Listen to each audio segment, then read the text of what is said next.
കോഴിക്കോട്ട് home of ലവിലെ പ്രിയപ്പെട്ടവർക്കൊപ്പം അല്പസമയം ചെലവഴിച്ച് മുൻ പ്രതിപക്ഷ നേതാവും KPCC പ്രസിഡന്റുമായിരുന്ന ശ്രീ രമേശ് ചെന്നിത്തല.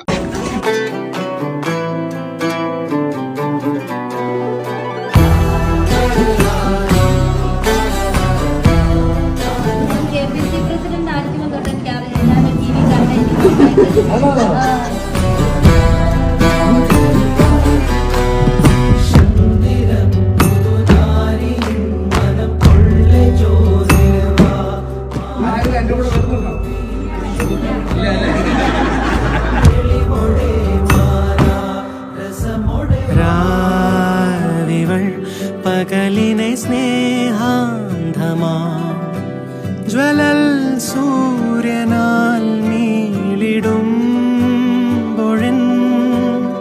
പ്രാണനിൽ പകരും. സ്നേഹവും കാരുണ്യവും അർഹിക്കുന്ന വലിയൊരു വിഭാഗം ആൾക്കാർ ഇത്തരം സ്ഥലങ്ങളിലുണ്ട്. അവരെ പരിഗണിക്കപ്പെടേണ്ടത് വളരെ ആവശ്യം തന്നെ.